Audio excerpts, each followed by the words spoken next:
Hi guys, Crafting Redstone here. Now today what we're going to be doing is having a look at Minecraft Redstone encoders, and I'm going to be talking you through how they work and then have a look at a few different functions for them and how you can use them, and then finally trying to build one. So I hope you enjoy this video, and we're going to start off by having a look at what they are, so meet you back in a minute. So what I mean by this is if we have like an analog input, which is like our number line, so 0, 1, 2, 3, 4, 5, 6, 7, 8, 9. That's how we count, but computers can only count in binaries. That means that we have to convert this like normal denary signal into a binary signal, and this is what we're going to be having a look at today.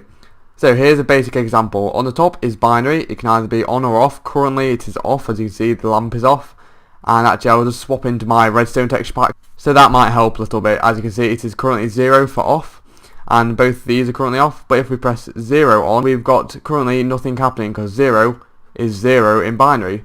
However, if we turn this off and we put this one on instead, you should see that it turns to a 1. So that is basically what it's doing. It is taking our normal signal, which is 2 inputs, and turning it into 1 output, and this is binary. So let's have a look at another example. So this is a little more complex, but I'll explain what's happening here. So what we've got here is just basically this, but without the blue line on top, the binary output. This is just the bit what converts the denary signal into binary. So I'm going to explain this now. We've got 8 inputs. That means that we've got 3 different outputs needed for binary, because in binary the first one is 1, and then it goes to 2, then 4. If you add all those together, it equals 7. So including 0, that is 8 inputs. So we've got 3 lines of redstone here. What we're doing first of all is using a NOT gate to invert the signal from what comes in. So if we, currently this redstone lamp is on, currently this redstone's torch is on, and if we turn the lever on, you'll see that the redstone torch turns off, and then subsequently turns these torches on. So now for this part of the tutorial, I recommend that you watch one of my other videos on how binary works, or have a look on Wikipedia or something like that, just so you have an understanding of binary, because you'll need that for this next part of the video. So what we're going to be doing is having a look at these torches and their configurations, and find out what configurations equals like what output in binary. So let's get started with that. So I'm going to leave that torch on for the moment, just so you can see how this really works. But to begin with, what we're going to do is have a look at these 3 lines. Now the first line tells the computer the first line of binary, so that's a 0 or 1. The second line is like the 2 bit, so that adds on 2 if it's on. And the third line is the 4 one in binary. So binary goes 1, 2, 4, 8, 16, 32, 64, 1 to 8, and carries on doubling each time. So 1, 2, 4. We've only got 3 lines of it here, and that is the binary we need. And we've only got 8 inputs going into it, but the inputs go up to 7, so 0 to 7, which is 8 inputs. So to begin with, 0. 0 encodes as 0, so we don't actually need a torch here at all. But however, for 1, we do need a torch. So we put a torch on the first line, which equals 1. For 2, however, we have to move up to the second line of binary, and we put a torch on this second line, and that equals 2. For 3, we need to put a torch on the first and second line, and that will equal 3 in binary. And then, as you can see, it carries on. And for 4, is this 4? I think it is, must be. Yep, for 4, you need to put a torch on the third line of binary, which equals a 4. And then for the 5th, it's 1 and 3, you need to put torch on. 5, 6, it's 2 and 3, you need to put torch on. And then for 7, it's all 3, you need to put torch on. And that basically encodes the binary into encodes the denary into binary in this configuration. So I'd recommend learning binary just so you know where to place these torches. And yeah, it's really useful once you get to know how binary works. So let's have a look at this now. So now we're going to have a look at this. Now this is the exact same thing as this, but with a bit of the binary outputs coming across the top. So this is just a big line of redstone with repeaters running into lamps, and they just carry the signal to the end just so you can see what they are. Quite a bit easier. So if we have a look at 0, 0 should encode as 0, so no lamps light on. However, if we put throw the 1 switch, there we go. It's just going to lag for a second. There we go. It encodes it as 1. Now I'm going to quickly go through all of these and just play little clips for each time they change. So let's have a look at that. That is 2, 3, 4, 5, 6, and that is 7. So now we're going to have a look a bit more in detail at how this works. So at the moment we've got the 5 switch down. That means we're getting an output of 1, 0, 1. Here we've got 1 times 1, because we've got 1 on and we've got 1 here. So we add 1, This time we've got 0 times 2, which is 0, so we add 0 to 1, which is still 1. This time we've got 1 times 4, which is 4, so we add 4 to 1 and we get 5. That means that this switch must be 5 over here. So that was a bit of a fail, and I managed to label it up wrong, but now you can see it is fixed. 0, 1, 2, 3, 4, 5, 6, 7. So I just skipped a number there when I was adding the extra bits. So sorry about that, but it is fixed. It does say 5 now. So we're going to explain this a little bit. At the moment, this switch is down, which means it's powering the redstone torch, which turns it off. Now it runs into a repeater, which subsequently, because this line is off, it turns this one on, or it stays on.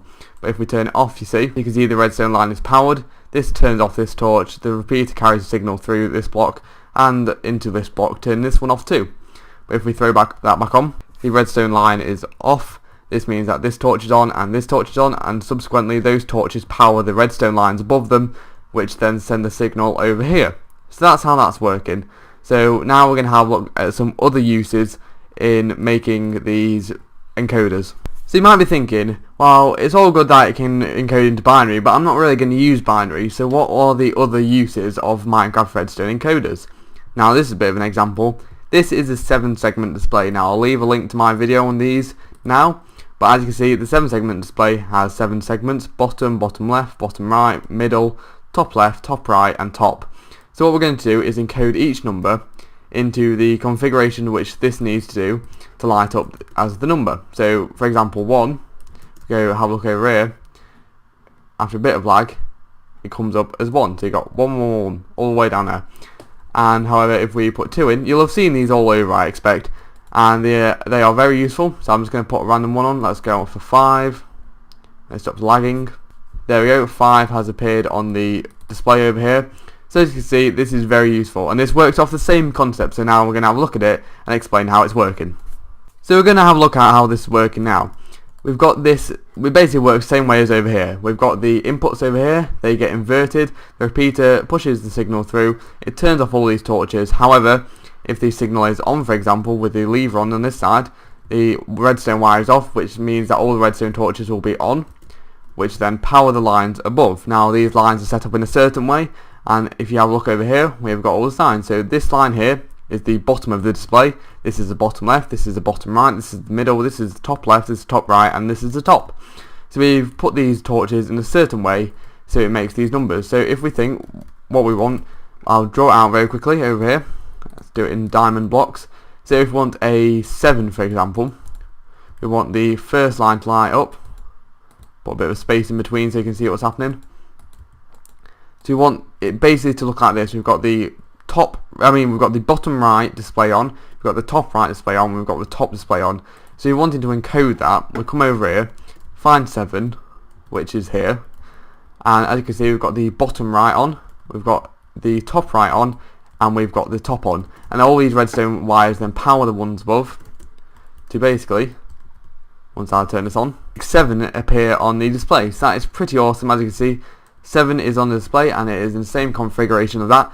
And you can use encoders in all sorts of ways. This is just one example, and you can come up with all sorts of examples. And yeah, that's how they work, and we're going to have a very quick look at how you can make one of these, and I guess we'll get started with that. I hope this has been a fairly good tutorial on how they work. So as I said, let's have a look on how you can make one. So for this tutorial, you're only going to need really 6 blocks or something, and you don't even need all that. So we're just going to have a look at this so far.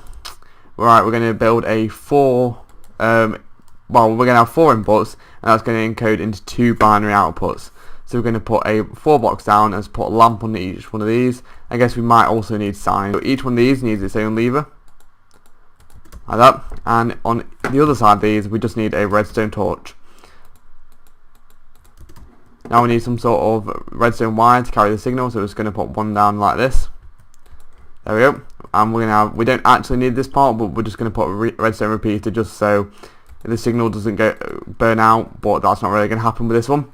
Then we're just going to put 2 blocks on each one of these because this is the 2 outputs. So we're going to put it like that. We're going to put redstone repeaters in between each one of these.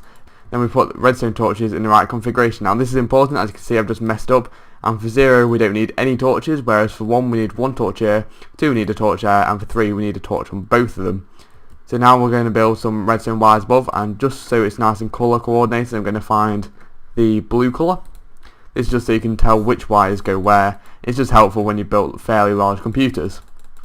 So we're just going to get rid of these blocks here, just simplify it down a tiny bit. Now we're going to put redstone wire on top of each one of these, across like so, and across like so, and I'm just going to put a repeater on the end and a redstone lamp like so. Oh, didn't mean to click there. Fix that, there we go. And we're also going to put one here.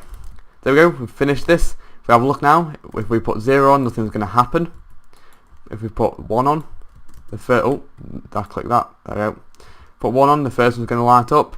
If we put 2 on, the second one should light up. Once it stops lagging, there we go. If we put 3 on, both of them should light up. Sorry for the immense lag on this, it's pretty crazy. There we go, both of them light up. So that is the redstone encoder. So I hope you've enjoyed this tutorial, and I hope it's been helpful, and if it has been helpful, please do show that how that has been helpful and leave a like on this video. I'll be releasing more redstone videos in the future, so don't forget to subscribe. And as I said, I hope you really enjoyed this video. I've got many more videos like that, so check them out, and you might be able to build your own redstone computer. Without further ado, I'm going to end off the episode. Thank you so much for watching, I'll see you next time. Goodbye from Crafting Redstone. I've built this now, and it looks really similar to the original one. It's even got turrets on the end and stuff, so I'm very pleased with that. I mean, it's not bright red as